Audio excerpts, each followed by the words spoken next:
Hello student, welcome back in chemistry class. Student, I hope आप लोग सभी लोग अच्छे होंगे और आपको प्रीवियस क्लासेस की वीडियो समझ में आई होगी। ओके, आई होप आया होगा समझ में। नहीं आया होगा तो फिर से देखिएगा, हमसे पूछिएगा, हम आपको बताएंगे कि कैसे हुआ होगा। ठीक है, अभी नेक्स्ट टॉपिक आज का देखते हैं, हमारा क्या है, displacement reaction. Okay, displacement reaction नाम से क्लियर स्टूडेंट, डिस्प्लेस कर देगा किसी को, मीन्स किसी के पोजीशन को क्या कर देगा, हटाकर अपने फिट हो जाएगा, मीन्स डिस्प्लेस कर देगा। उसका नाम नाम से ही क्लियर है, डिस्प्लेसमेंट रिएक्शंस। ठीक है, डिस्प्लेस करने से पहले आपको पता होता है स्टूडेंट कि कोई चीज़ किसी दूसरे को डिस्प्लेस कब कर सकता है, जब उससे ज़्यादा ताकतवर हो ना। जब एक दूसरे से ज़्यादा ताकतवर हो तभी उसको डिस्प्लेस कर सकता है, अदरवाइज नहीं कर पाएगा, क्योंकि वो भी भाई सामने वाला दूसरे वाला ताकतवर है, ठीक है, स्ट्रांग है, तो वो तो हटेगा नहीं ना जल्दी। हाँ, तो सेम यहाँ भी वही होता है कि आपको यहाँ पे क्या होगा, जो ज़्यादा स्ट्रांग होगा, ठीक है, वही आपको डिस्प्लेस करेगा लोअर वाले को। अब स्ट्रांग होने का मतलब यहाँ पे क्या है स्टूडेंट की रिएक्टिव। हम केमिकल में क्या होता है, रिएक्शन होता है ना, केमिकल्स में क्या हो रहा है, यहाँ पे रिएक्शन हो रहा है, तो हम चेक करेंगे रिएक्टिव। मीन्स जो ज़्यादा रिएक्टिव होगा वो क्या होगा, वो लेस वाले को क्या कर देगा, डिस्प्लेस कर देगा और उसकी जगह पे अपने रिएक्शन करके अपने आप को ले लेगा। ठीक है, यही इसका पूरा प्रोसेस होगा डिस्प्लेसमेंट रिएक्शन का। ठीक है, अब डिस्प्लेसमेंट में क्या होता है, कोई एक ही एलिमेंट होगा जो कंपाउंड में से किसी को डिस्प्लेस करके नया आपका प्रोडक्ट फाउंड आउट करेगा। ठीक है, और इसके जस्ट बाद वाला टॉपिक आता है जो डबल डिस्प्लेसमेंट होता है, उसमें यही डिफरेंस होता है स्टूडेंट कि दो एलिमेंट्स का क्या होता है, डिस्प्लेसमेंट होता है। ठीक है, आपस में दो एलिमेंट्स का डिस्प्लेस होके आपको कंपाउंड साइड, आपका प्रोडक्ट साइड तैयार होता है। ठीक है, तो सिंगल हो रहा है इसलिए इसमें डिस्प्लेसमेंट रिएक्शन होता है। जब दो दो डिस्प्लेसमेंट होगा तो डबल डिस्प्लेसमेंट हो जाएगा। ओके, तो हम लोग डिस्प्लेसमेंट समझ लेंगे, डबल डिस्प्लेसमेंट आपको अपने आप आ जाएगा, वो भी बता देंगे। लेकिन अब आप इसको समझने से पहले एक चीज़ ध्यान रखिए, थर्ड चैप्टर में आता है रिएक्टिविटी सीरीज दी होती है। ठीक, लेकिन काम कहाँ है, यहाँ पे भी इसका काम है स्टूडेंट, क्योंकि रिएक्शन तभी होगा जब कोई मोस्ट रिएक्टिव होगा एलिमेंट, तभी लेस के साथ रिएक्शन करके अपनी डिस्प्लेसमेंट प्रोसेस को पूरा करेगा। ठीक, तो आपको क्या करना है कि ये रिएक्टिविटी सीरीज राइट कर लेना है और लर्न कर लेना है। देखिए, आपका पोटेशियम सबसे ज़्यादा रिएक्टिव होता है, कितना के सबसे ज़्यादा रिएक्टिव मेटल्स की बात करेंगे तो पोटेशियम, उसके बाद सोडियम होता है। ठीक है, पोटेशियम आपको पता है ना, हवा के कांटेक्ट में आते ही क्या होता है, जल जाता है। आप गए होंगे, भूत प्रेत की कहानी सुनाते हैं ना, भूत प्रेत वाली, तो वो क्या होता है, जब नदी के किनारे रात में जाते हैं तो वहाँ पे क्या होता है कि हड्डी वगैरह होती है ना, तो हड्डी में क्या होता है, पोटेशियम, फास्फोरस, ये सब होता है। तो पोटेशियम उसमें मौजूद होने की वजह से वो एयर कांटेक्ट में आने की आता है, तो वो क्या हो जाता है, ब्राइट करने लगता है, जलने लगता है, चमके हुआ, तो कुछ समझते हैं लोग कि भूत है। ठीक है, लेकिन ऐसा वहाँ पे नहीं होता है। वो किसकी वजह से होता है, पोटेशियम की वजह से होता है।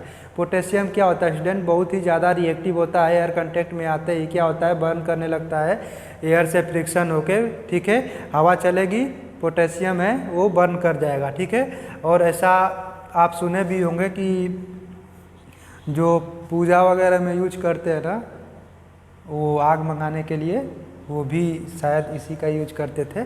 ठीक है, बट अब ऐसा नहीं होता है, पहले होता था, अब लोग, लेकिन लोग पकड़े जाने लगे, इसलिए अब यूज करना बंद कर दिए। ठीक, तो पोटेशियम था। अब सोडियम के बारे में तो आपको पता ही है कितना रिएक्टिव होता है। आप सोडियम को स्टूडेंट अगर पानी में फेंक देना तो ब्लास्ट जैसा साउंड देता है। ठीक है, सोडियम को वाटर में फेंक दे तो ये ब्लास्ट जैसा पॉप साउंड देगा, और ये भी बहुत ज़्यादा रिएक्टिव होता है। इसको हम केरोसिन ऑयल में रखते हैं।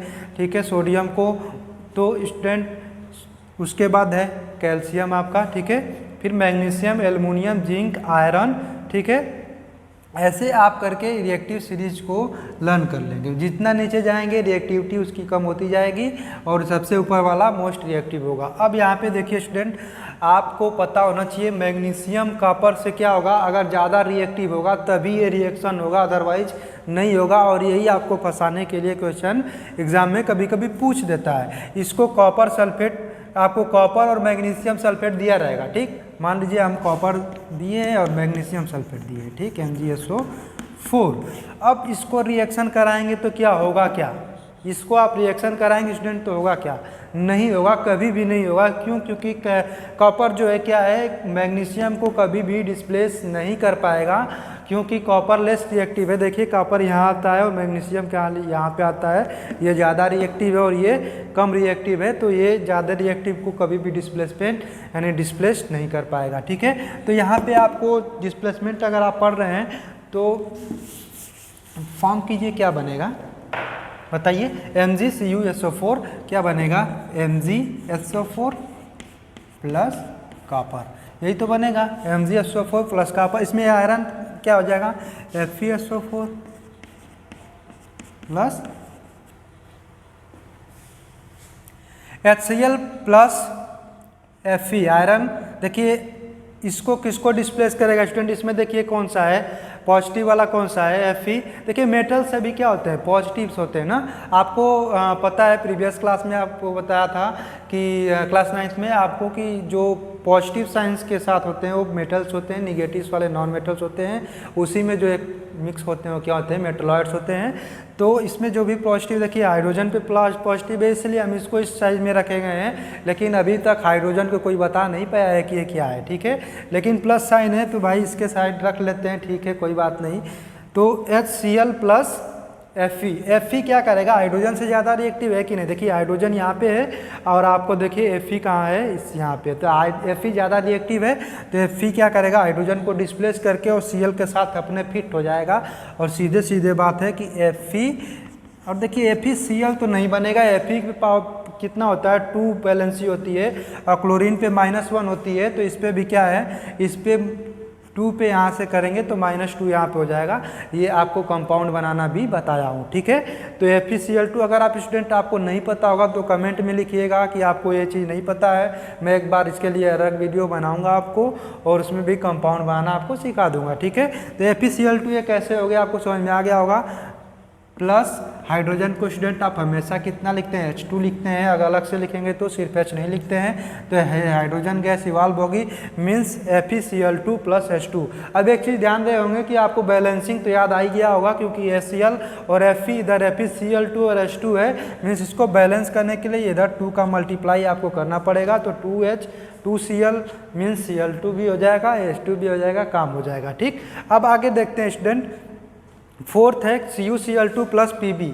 देखिए ये आपको लेड है, Pb क्या होता है, लेड होता है, और Cu कॉपर होता है, Cl2 क्लोरीन होता है। कॉपर क्लोराइड आपका ये है, जो कैसा कलर होता है, देखिए आपको बताया था ना कि कलर वाले में, फर्स्ट वीडियो याद करिए, कलर वाले का स्टूडेंट एक क्वेश्चन पक्का पूछता है एग्जाम में, तो आप कलर वाला जितना भी प्रॉब्लम होगा आप एक जगह नोट डाउन जरूर कर लीजिएगा और उसका रिविजन करते रहिएगा।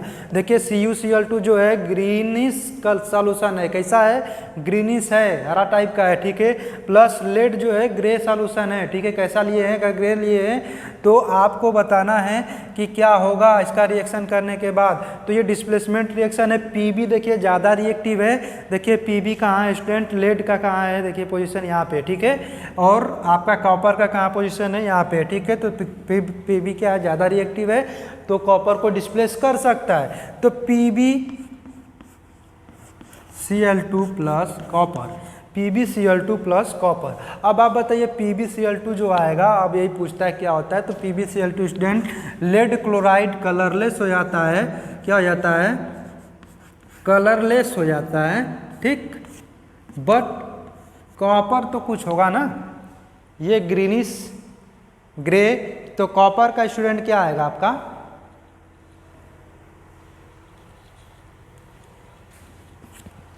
कॉपर आपका आएगा रेड ब्राउन, कैसा हो जाएगा कलर, रेड ब्राउन। ठीक है, तो ये आप याद किए रहेंगे कि इस टाइप का क्वेश्चन भी एक है इसमें, ये क्या हो जाएगा, रेड ब्राउन, और ये PbCl2 कलरलेस हो जाएगा। चेक कर लीजिए बैलेंस है कि नहीं, हाँ ये इक्वेशन बैलेंस है। ठीक है, तो इस चीज़ का आप ध्यान रखिएगा, राइट कर लीजिएगा अभी भी। ये चीज़ आपको अभी यही नोट करने से थर्ड चैप्टर में आपको नहीं पढ़ना होगा, तो एक काम यहाँ पे हो जाएगा। और ये चीज़ें आप डिस्प्लेसमेंट रिएक्शन हमेशा ध्यान रखिएगा कि ज़्यादा ताकतवर वाला ही कम वाले को डिस्प्लेस करेगा, कम वाला ज़्यादा को नहीं करेगा। अगर आपको कुछ उल्टा टाइप का दे देता है तो सीधे लिखे लिखेंगे रिएक्शन नहीं होगा ना, क्या लिखेंगे कि ये रिएक्शन इसका नहीं होगा। जैसे कि आपको बताया था, जैसे यहाँ पे अगर FeSO4 होता, ठीक है, FeSO4 होता, अगर यहाँ पे कॉपर होता तो कॉपर कभी भी Fe को डिस्प्लेस नहीं कर पाता और CuSO4 नहीं बना पाता, ठीक है। तो ये आप हमेशा ध्यान रखिएगा कि ऐसा चीज़ नहीं हो पाएगा, ठीक है स्टूडेंट। आई होप आपको समझ में आया होगा कि कैसे ये हो रहा है। कंपाउंड बनाना तो बताया था, कंपाउंड बनाना आपको किससे कंपाउंड बनाते चेक करके, उसकी वैलेंसी से चेक करते हैं। जैसे FeCl2 कर दिया मैंने यहाँ पे, कैसे कर दिया था, Fe पे +2 भी होता है और 3 भी होता है, ठीक है। तो 2 वाला लेते हैं और Cl पे क्या होता है, -1 होता है। तो जब भी आपको बताया कि -1 का मल्टीप्लाई 2 के साथ ये आपका FeCl तो नहीं होगा, ठीक है। तो इसके में 2 का मल्टीप्लाई कर देंगे तो -2 हो जाएगा।